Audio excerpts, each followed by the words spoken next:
எல்லாருக்கும் வணக்கம். நேத்து நிப்டி 50ல ஒரு ஷார்ப் செல் ஆஃப் வந்து இருந்தது. கிட்டத்தட்ட 1.12% கிட்ட மார்க்கெட் கரெக்ட் ஆச்சு.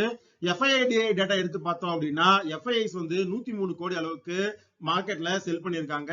DIIs வந்து 3161 கோடிக்கு வந்து ஷேர்ஸை பை பண்ணியிருக்காங்க. ஸோ இந்த அளவுக்கு பை பண்ணியும் மார்க்கெட்டோட ஃபாலை வந்து அவங்களால கண்ட்ரோல் பண்ண முடியல. அதே மாதிரி இன்னைக்கு மார்க்கெட் எப்படி பர்ஃபார்ம் பண்ணும் அப்படின்னு டேட்டா பார்த்தோம் அப்படின்னா இன்னைக்கு நிப்டி 50ல ஒரு பவுன்ஸ் பேக் இருக்கிறதுக்கான வாய்ப்பு இருக்கு. 25,424 க்ளோஸ் ஆன நிப்டி 50 25,600 வரைக்கும் போறதுக்கான ஒரு வாய்ப்பு இருக்கு அப்படிங்கிற மாதிரி சொல்லியிருக்காங்க. ஆனா அந்த 25,600 அப்படிங்கிறது ஒரு நல்ல ரெசிஸ்டன்ஸா இருக்கும். ஸோ அதை வந்து பிரீச் பண்ணி மேல போறனாதான் நிப்டியால 26,000 வந்து டச் பண்ண முடியும். இல்ல வேற ஏதாவது ஒரு நெகட்டிவ் நியூஸோ நிப்டியில திரும்ப ஒரு செல்லிங் பிரஷரோ வருது அப்படின்னா இங்க இருந்து 25,200 வரைக்கும் வரதுக்கான வாய்ப்பு அப்படிங்கிறது அதிகமா இருக்கு. சோ அதை கட் பண்ணாதான் திரும்ப 25,000 போறதுக்கான வாய்ப்பு இருக்கு. சோ 25,600 அப்படிங்கிறது ஒரு நல்ல ரெசிஸ்டன்ஸாவும் 25,200 அப்படிங்கிறது ஒரு நல்ல சப்போர்ட்டாவும் வந்து நிப்டி 50க்கு இப்போதைக்கு இருக்கும் அப்படிங்கிற மாதிரி சொல்லியிருக்காங்க. நிப்டி 50யோட இந்த ஒரு சஸ்டைனபிள் மூவ்மெண்ட்டுக்கான முக்கியமான காரணம் பேங்க் நிப்டி தான். ஏன்னா பேங்க் நிப்டி வந்து 61,000 பாயிண்ட் அப்படிங்கிற லெவல்ல வந்து சஸ்டைனபிளா இருக்கு. நிப்டி 50 இந்த 25,000 உடைக்காம இருக்கிறதுக்கான முக்கியமான காரணம் பேங்க் நிப்டி 61,000 பாயிண்ட் அளவுக்கு இருக்கிறது தான். மற்ற செக்டார்ல பிரஷர் இருந்தாலும் பேங்க் நிப்டியோட இந்த பர்ஃபார்மன்ஸ் தான் நிப்டி 50ல வந்து ஒரு ஸ்டெபிலிட்டியை வந்து கொடுத்திருக்கு. அதே மாதிரி இந்தியாவோட இந்த வலட்டாலிட்டி இண்டெக்ஸ் வந்து 14க்கு மேல வந்து இருக்கு. ஸோ இது வந்து ஒரு புல் மார்க்கெட்டுக்கு ஒரு கன்சர்னா இருக்கு. ஸோ அதனால வந்து எப்ப பார்த்தாலும் வந்து மார்க்கெட் ஏறும் போதெல்லாம் ஒரு செல்லிங் பிரஷர் அப்படிங்கிறது மார்க்கெட்ல தொடர்ந்து வந்துகிட்டே இருக்கு. அடுத்து கோல்டு இன்னைக்கு இன்டர்நேஷனல் மார்க்கெட்ல கிட்டத்தட்ட 1% மேல வந்து கரெக்டா இருக்கு. ஸோ இன்னைக்கு மார்க்கெட்ல கோல்டு பீஸ்ல ஒரு ஆப்பர்ச்சுனிட்டி வரும் அப்படிங்கிற மாதிரி தான் வந்து நான் வந்து எதிர்பார்க்கிறேன். நேத்து அமெரிக்கன் மார்க்கெட்ல ஒரு பவுன்ஸ் பேக் வந்து இருந்தது. நாஸ்டாக் 100 வந்து 1% கிட்ட அப்பா இருந்தது. அதுக்கான காரணம் என்ன அப்படின்னு பார்த்தோம்னா நேத்துமே ஆந்த்ரோபிக் வந்து ஒரு சில பிளக்கின்ஸை வந்து அனௌன்ஸ் பண்ணியிருந்தாங்க அவங்களோட ஏஐ மாடல்ல. ஆனா அதே சமயத்துல அமெரிக்கால இருக்கிற சாஃப்ட்வேர் ஸ்டாக்ஸோட சேர்ந்து அவங்க அக்ரிமெண்ட்ஸ் எல்லாம் சைன் பண்ணிருக்கிற மாதிரியான டேட்டா வந்து ரிலீஸ் பண்ணியிருந்தாங்க. ஸோ இது வந்து இன்வெஸ்டர்ஸ் மத்தியில இந்த ஆந்த்ரோபிக்கோட இந்த ஏஐ மாடல்ஸ் எல்லாமே சாஃப்ட்வேர் ஸ்டாக்ஸுக்கு அசிஸ்ட் தான் பண்ணுமே தவிர அவங்க ரீப்ளேஸ் பண்ணாது அப்படிங்கிற மாதிரியான ஒரு எண்ணத்தை வந்து கொண்டு வந்திருக்கு. ஸோ அதனாலதான் இந்த அளவுக்கான ஒரு ரேலி வந்து கொஞ்சம் சாஃப்ட்வேர் ஸ்டாக்ஸ்ல வந்து நடந்திருக்கு அப்படிங்கிற மாதிரி சொல்லியிருக்காங்க. நேத்து IBM ஷேர்ல வந்து கொஞ்சம் ஒரு ரிகவரி இருந்தது. ஏன்னா பயங்கரமான ஒரு ஃபாலை வந்து அந்த ஷேர் வந்து முன்னாடி சந்திச்சிருந்தது. ஒரு 5% கிட்ட IBM ஷேர் வந்து நேத்து திரும்ப ரிகவரி ஆகி ரன் ஆயிட்டு இருந்தது. அடுத்து ரூபா பார்த்தோம் அப்படின்னா அமெரிக்க டாலருக்கு எதிரான இந்திய ரூபாயின் மதிப்பு 91 ரூபாய் கிட்ட வந்து ஹவர் ஆயிட்டு இருக்கு. இதுக்கான காரணம் என்ன அப்படின்னு பார்த்தோம்னா அமெரிக்காவில அந்த டாரிஃப் அன்சர்டினிட்டி இருக்கிறதுனால ரூபா மேல பிரஷர் அப்படிங்கிறது தொடர்ந்து இருக்கு. அமெரிக்காவுக்கும் இந்தியாவுக்குமான அந்த ட்ரேட் டீல வந்து டாக்ஸ் எல்லாமே கொஞ்சம் இந்தியா வந்து தள்ளி வச்சிருக்காங்க. சோ அதுவுமே இந்த ரூபா மேல இருக்கிற பிரஷரை வந்து இன்க்ரீஸ் பண்ணிருக்கு அப்படிங்கிற மாதிரி வந்து சொல்லியிருக்காங்க. அடுத்து டாடா சன்ஸ்ல என் சந்திரசேகரோட ரீஅப்பாயின்மெண்ட் வந்து லாஸ்ட் வீக் ஈஸியா வந்து கோத்ரூ ஆயிடும் அப்படிங்கிற மாதிரியான ரிப்போர்ட்ஸ் வந்து இருந்தது.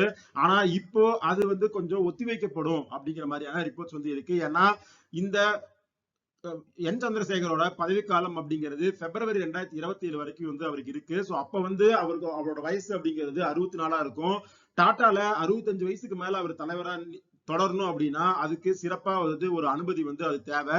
சோ லாஸ்ட் வீக் இந்த ரீஅப்பாயின்மெண்ட்ல எந்த பிரச்சனையும் இருக்காது அப்படின்னு சொல்லப்பட்ட நிலையில இப்போ இந்த முடிவு தள்ளி வச்சதுக்கான காரணம் என்ன அப்படின்னு பார்த்தோம்னா நியோல் டாடா வந்து ஒரு சில நிபந்தனைகளை விதிச்சிருக்காரு அப்படிங்கிற மாதிரி வந்து சொல்லியிருக்காங்க. சோ அது ரிலேட்டடான டிஸ்கஷன்ஸ் வந்து ஜூன் 2026 வந்து நடக்கும். சோ அப்பதான் வந்து இந்த ரீஅப்பாயின்மெண்ட் சம்பந்தமான இறுதி முடிவு வந்து எட்டப்படும் அப்படின்னு சொல்லி டாடா குழுமம் வந்து எக்ஸ்பிளைன் பண்ணியிருக்காங்க. நேத்து அமெரிக்கன் மார்க்கெட்ல AMD ஷேர் 10%க்கு மேல அப்பா இருந்தது. சோ அதுக்கான காரணம் என்ன அப்படின்னு பார்த்தோம்னா மெட்டா கூட அவங்க ஒரு பெரிய சிப் சப்ளை டீலை வந்து முடிச்சிருக்காங்க. அதோட ஒர்த் மட்டுமே $60 பில்லியன் மேல வந்து இருக்கும் அப்படிங்கிற மாதிரி கம்பெனி வந்து சொல்லியிருக்காங்க. சோ இதனால நேத்து இந்த ஷேர் வந்து பாசிட்டிவா பெர்ஃபார்ம் பண்ணியிருந்தது. நேத்து நாஸ்டாக்கோட அந்த 1% அப்புக்கான முக்கியமான ஒரு கேட்டலிஸ்டா இருந்தது இந்த ஷேர்ல நடந்த இந்த பாசிட்டிவ் மூவ்மெண்ட் தான். அடுத்து இந்தியால இன்ஃபோசிஸ்ல ஒரு அப்டேட் இருக்கு. இன்ஃபோசிஸும் மைக்ரோசாஃப்டும் சேர்ந்து CX ஓட டேட்டா பிளாட்ஃபார்ம் அப்டேட்டை வந்து பண்ணி முடிச்சிருக்கோம் அப்படிங்கிற மாதிரி வந்து அப்டேட் பண்ணியிருக்காங்க. அடுத்து டாடா மோட்டார்ஸ் பேசஞ்சர் வெஹிக்கிள்ல ஆல்ரெடி இவங்க ஒரு நல்ல பொசிஷன்ல இருக்காங்க. அவங்களோட சூப்பர் மாடலான பஞ்ச்ல வந்து ஒரு ஃபேஸ் லிஃப்ட வந்து அனௌன்ஸ் பண்ணியிருக்காங்க. அதுல டிசைன் அதுக்கப்புறம் வந்து பேக்கை வந்து என்லார்ஜ் பண்ணியிருக்கோம் அப்படிங்கிற மாதிரி அப்டேட் பண்ணியிருக்காங்க. பிரைசிங் வந்து 9.69 லட்சமா வந்து அவங்க வந்து ஃபிக்ஸ் பண்ணியிருக்காங்க. ஸோ ஒரு என்ட்ரி லெவல் எலக்ட்ரிக் எஸ்யூவில் இந்த மாதிரியான ஒரு ஃபேஸ் லிஃப்ட்டை வந்து டாடா முறையா பண்றாங்க. ஸோ இது இந்த டாடா பஞ்ச்ல திரும்ப வந்து சேல்ஸை ப்ரொபல் பண்றதுக்கு கம்பெனிக்கு யூஸ் ஆகும் அப்படிங்கிற மாதிரி அனலிஸ்ட் எல்லாருமே சொல்லியிருக்காங்க. ஸோ இது வந்து இந்த பேசஞ்சர் வெஹிக்கிளோட பர்ஃபார்மன்ஸை இன்க்ரீஸ் பண்றதுக்கான ஒரு வாய்ப்பை வந்து ப்ரொவைட் பண்ணியிருக்கு. அதே மாதிரி பஜாஜ் ஆட்டோவோட ஓனரான ராஜீவ் பஜாஜ் வந்து என்ன சொல்லியிருக்காரு அப்படின்னா, அடுத்த வருஷம் நாங்க பஜாஜ் ஆட்டோவோட growthக்கு எக்ஸ்போர்ட்ஸ்ல கான்சென்ட்ரேட் பண்ண போறோம். அது மட்டும் இல்லாம இவி வெஹிக்கிள் சேல்ஸ்லயும் வந்து நாங்க ஒர்க் பண்ணிட்டு இருக்கோம் அப்படிங்கிற மாதிரி அப்டேட் பண்ணியிருக்காரு. பஜாஜ் ஆட்டோ வந்து இப்போ 9,800 ரூபாய் கிட்ட இருக்கு. பிஇ ரேஷியோ 30க்கு மேல இருக்கு. So comparatively Tata Motors passenger vehicle வந்து கொஞ்சம் நல்ல ஒரு வேல்யூபிளா இருக்கும் அப்படிங்கிறது தான் என்னோட ஒரு ஒப்பீனியனா இருக்கு. நான் வந்து பஜாஜ் ஆட்டோவோட கம்பேர் பண்ணும்போது இந்த பிரைஸ்ல டாடா மோட்டார்ஸ் பேசஞ்சர் வெஹிக்கிளை வந்து அக்குமுலேட் பண்ணிட்டு இருக்கேன். அடுத்து HDFC பேங்க் அவங்க ஒரு டெக் அண்ட் டிஜிட்டல் ஃபேக்டரி வந்து கவுஹாத்தில இனாகிரேட் பண்ணியிருக்கோம் அப்படிங்கிற மாதிரி சொல்லியிருக்காங்க. பேங்க்ல ஏஐ ரிலேட்டட் டெவலப்மெண்ட் சம்பந்தமா அங்க வந்து நாங்க ஒர்க் பண்றோம் அப்படிங்கிற மாதிரியும் அப்டேட் பண்ணியிருக்காங்க. HDFC பேங்க் கடந்த ஒரு 3 மாசமாவே ஒரு பிரஷர்ல தான் இருக்கு. கடந்த ஒரு 3 மாசத்துல கிட்டத்தட்ட 10% கிட்ட கரெக்ஷன் அப்படிங்கிறது HDFC பேங்க்ல வந்து நடந்திருக்கு. ஸோ இந்த கரெக்ஷன் ஒரு ரொம்ப நாள் கழிச்சு HDFCல ஒரு நல்ல ஆப்பர்ச்சுனிட்டியை வேல்யூ இன்வெஸ்டர்ஸ்க்கு கொடுத்திருக்கிறதா வந்து நான் பாக்குறேன். ஏன்னா இந்த ஸ்டாக்கோட பிஇ வந்து ஒரு 3 மாசம் 4 மாசத்துக்கு முன்னாடி 21 கிட்ட இருந்தது. இப்போ இதோட பிஇ அப்படிங்கிறது 18.8 வந்து குறைஞ்சிருக்கு. அதே மாதிரி இதோட பிரைஸ் டு புக் வந்து பார்த்தோம் அப்படின்னா பிரைஸ் டு புக்குமே வந்து ஹெவியாவே குறைஞ்சிருக்கு அப்படின்னு சொல்லலாம். 3.4 இருந்தது போன வருஷம் எண்ட்ல வந்து பிரைஸ் டு புக் அப்படிங்கிறது. இப்போ பிரைஸ் டு புக் 2.5 கிட்ட வந்து வந்திருக்கு. இதுக்கு முன்னாடி ஹிஸ்டரியில 2 கிட்ட இருந்தது அப்படிங்கிறது அக்டோபர் 2023 தான். ஸோ அதுக்கப்புறம் அங்க இருந்து 3க்கு மேலே தான் இதோட பிரைஸ் டு புக் அப்படிங்கிறது இருந்தது. ஆனா இப்போ திரும்ப 2.5 கிட்ட இந்த பிரைஸ் டு புக் இருக்கிறது அப்படிங்கிறது ஒரு நல்ல என்ட்ரி பாயிண்டா நான் வந்து பாக்குறேன். ஸோ கொஞ்சம் கொஞ்சமா HDFC பேங்கை வந்து நான் வந்து அக்குமுலேட் பண்ணிட்டு இருக்கேன். அடுத்து IRFCல வந்து ஒரு அப்டேட் இருக்கு. கவர்மெண்ட் கிட்ட இந்த IRFCல 86%க்கு மேல வந்து ஸ்டேக் இருக்கு. ஸோ இப்போ அதுல 4% ஸ்டேக்கை வந்து ஆஃபர் ஃபார் சேல்ல வந்து கவர்மெண்ட் விற்க போறாங்க அப்படிங்கிற மாதிரி வந்து அனௌன்ஸ் பண்ணியிருக்காங்க. ஒரிஜினலா இந்த OFC ஸ்கீம் கீழே 2% வந்து அவங்க சேல் பண்ண போறாங்க.